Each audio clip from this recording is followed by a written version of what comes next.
After the last post about neck lifting in men, I've obviously received many requests to talk. Instead, explore the concept of lifting women's necks to gain deeper insights. Certainly, the approach to the procedure varies, and we encounter two main variations. The difference in approach makes for distinct methods.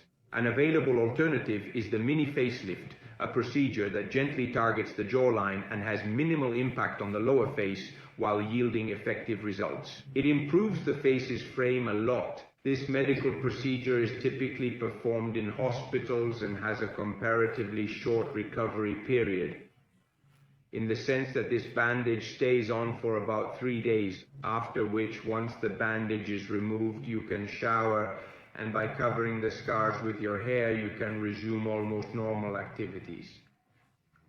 Then there's a slightly more extensive option, which is the so-called neck lift, the NAL, what I call NAL neck artificial ligament.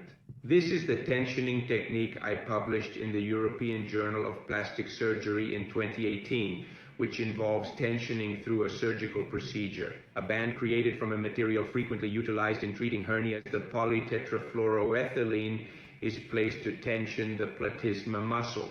This is a procedure that obviously requires a wider dissection. It can be done in hospitals or with an overnight stay. This particular wound also requires the application of a bandage for a duration of 4 to 5 days. Once the bandage has been removed, as is the case here, you are free to resume your normal activities, although it is important to exercise caution when performing neck rotations. So, it is a more extensive procedure that obviously works not only on the jawline but also on the lower third of the face, but also on the entire neck because it repositions the platysma muscle. Therefore, in neck surgery, it's important to have an assessment to evaluate the specific case.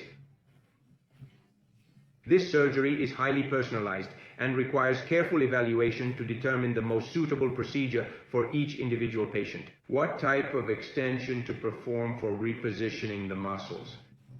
99% of the time, this type of procedure is usually associated with regenerative therapy. Keep in mind that as a person's face ages, their tissues also undergo the aging process. Therefore, in addition to repositioning the tissues, it is important to care for them using stem cells and exosomes, the factors contributing to growth that we identify in your tissue.